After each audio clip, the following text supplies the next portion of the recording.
जय माता दी दोस्तों। आज के इस वीडियो में आपको इस महाफलदायी शक्तिला एकादशी का महत्व और पूजा विधि के बारे में बताएंगे। साथ ही चर्चा करेंगे कि क्या स्पेशल भोग लगाएं और किन विशेष बातों का ध्यान रखें। बहुत सारी जानकारी एक ही वीडियो में मिलेगी, इसलिए प्लीज वीडियो को लास्ट तक जरूर देखना। चैनल पर नए हो तो चैनल को सब्सक्राइब कर देना और वीडियो अच्छी लगे तो वीडियो को लाइक करके कमेंट बॉक्स में श्री हरि विष्णु जरूर लिख देना। चलिए शुरू करते हैं आज के वीडियो को। प्रत्येक माह के कृष्ण पक्ष और शुक्ल पक्ष की एकादशी तिथि के दिन एकादशी का व्रत धारण किया जाता है। इसे एकादशी या 11 व्रत के नाम से जाना जाता है। यह व्रत सभी प्रकार के पापों का नाश करने वाली है। प्रत्येक एकादशी व्रत का अपना अपना विशेष महत्व माना गया है।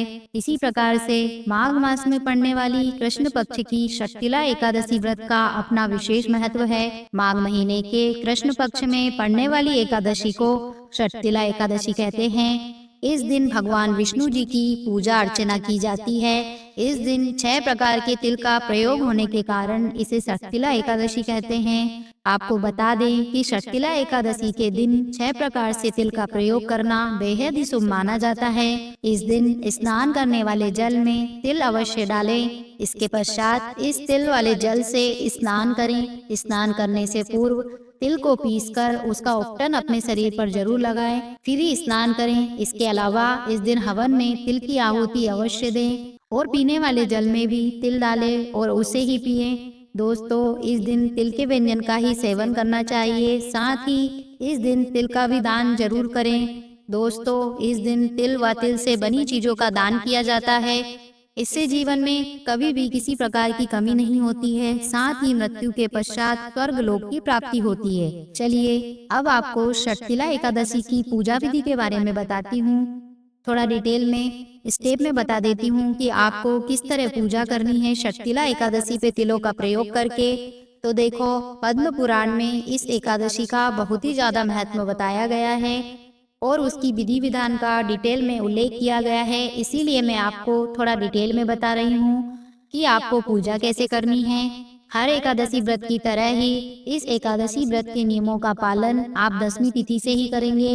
10वीं पर सूर्यास्त के बाद अन्न नहीं खाएं। जिन लोगों ने माघ मास का व्रत किया है वह 10वीं की दोपहर में ही भोजन कर ले।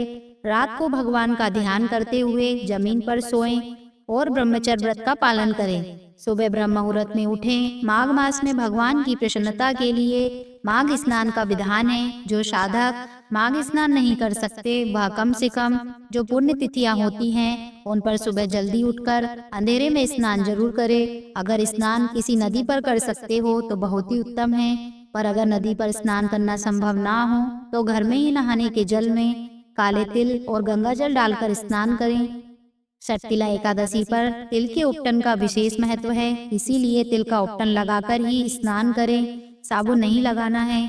स्नान के बाद स्वच्छ कपड़े पहने। पूजा में काले और नीले कपड़े ना पहने। स्नान के बाद सबसे पहले पूरे घर में गंगा जल के छींटे लगाएं और घर के मुख्य द्वार पर हल्दी से स्वास्तिक बनाएं। इसके बाद ही पूजा की तैयारियां करें। भगवान विष्णु के साथ माँ लक्ष्मी का भी पूजन करें। जो शालिग्राम जी हैं या बाल गोपाल की सेवा करते हैं वह भी उनका पूजन करें और उन्हें पंचामृत से स्नान कराएं और पंचामृत में भी तिल जरूर डालना है। साथ ही उन्हें नए वस्त्र धारण कराएं, उनका सुंदर सा बढ़िया श्रृंगार करें। इस दिन तिलोदक करते हैं, यानी पंचामृत में तिल मिलाकर भगवान विष्णु को स्नान का विधान है। पद्म पुराण में बताया हुआ है कि इससे दुर्भाग्य दूर होता है।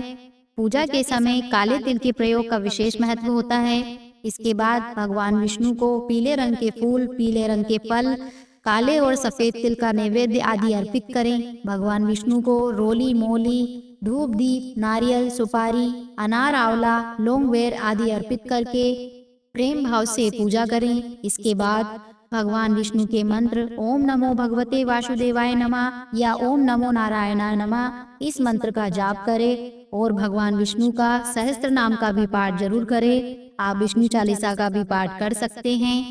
पूर्व की दिशा की तरफ मुंह करके तिलों से 108 बार ओम नमो भगवते वासुदेवाय स्वाहा इस मंत्र की आहुति दें, हवन करें। इससे भी हमारी जो आर्थिक समस्याएं होती हैं वो दूर हो जाती हैं।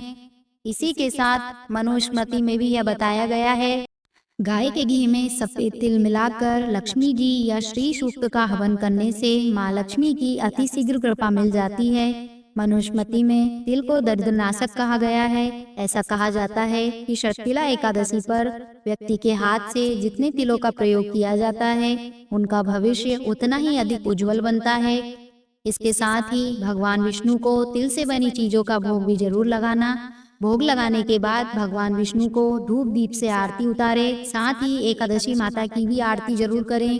पूजा के बाद किसी ब्राह्मण या निर्धन व्यक्ति को तिलों का दान दक्षिणा अवश्य दे, क्योंकि इस दिन तिलों के दान का बहुत अधिक महत्व दिया गया है। याद रखें, षटतिला एकादशी पर पूरी श्रद्धा और विश्वास से भगवान विष्णु का पूजन करने से सभी पाप नष्ट हो जाते हैं और मन की इच्छाएं पूरी होती हैं। पूजा के बाद नारायण कवच का 3 बार पाठ करना चाहिए। ऐसा करने से मन की हर इच्छा पूरी होती है। इसके बाद किसी योग्य विद्वान ब्राह्मण की सलाह से दक्षिण दिशा की तरफ मुंह करके पितरों के लिए तिलों से तर्पण जरूर करना चाहिए।